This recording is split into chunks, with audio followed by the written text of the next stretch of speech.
कोल्हापूर जिल्हा हा मुख्यतः ऊस शेतीवर अवलंबून आहे।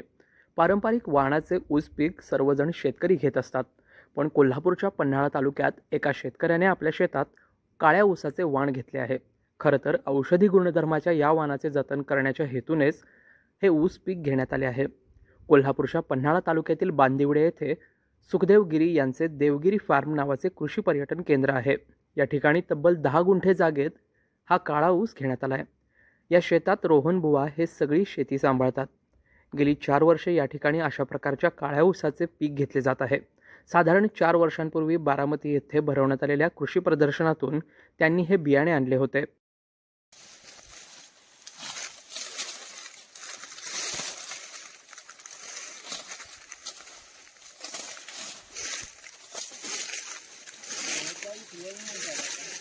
मी रोहन तानाजी बुवा, राहणार बांदिवडे, तालुका पन्हाळा, जिल्हा कोल्हापूर। आम्ही आमच्या देवगिरी फार्मवरती गेल्या 4 वर्षापासून देशी काळा ऊसाचे जतन करत आहोत। गेल्या 4 वर्षापूर्वी बारामतीच्या कृषी प्रदर्शनामधून आम्ही 100 डोळ्यांचे बियाणे आणले होते।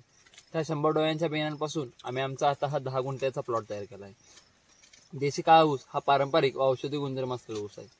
देशी काळा ऊसाची मागणी मोठमोठ्या शहरांमध्ये खाण्यासाठी प्रचंड अशी मागणी आहे। देशी काळा ऊस हा बाकीच्या ऊस बियाण्यांपेक्षा खाण्यासाठी अत्यंत मऊ व रसदार असल्यामुळे त्याची मागणी खूप आहे। आम्ही आमच्या देशी काळा ऊसापासून आमचा सेंद्रिय गूळ व सेंद्रिय काकवी तयार करतो।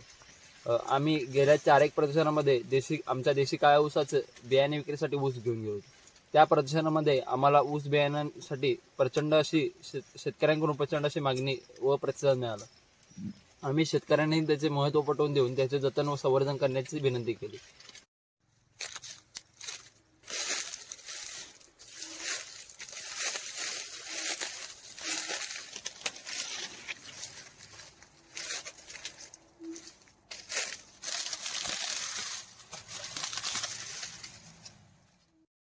या काळ्या ऊसाच्या आरोग्याच्या दृष्टीने अनेक फायदे आहेत।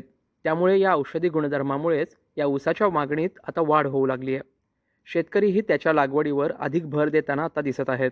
म्हणूनच या काळ्या ऊसाच्या वाणाचे जतन करण्यासाठी ही शेती करून शेतकऱ्यांना देखील या ऊसाची लागवड करण्यास आम्ही प्रोत्साहित करत आहोत, असे देखील रोहन यांनी सांगितलंय। आम्ही शेतकऱ्यांना एक संदेश देण्याचा प्रयत्न करतो की आपल्या ह्या देशी पारंपरिक ऊस बियाण्याचं जतन व संवर्धन करून याचा नवीन उदय व्हावा, हीच त्यांना नम्र अशी विनंती करतो।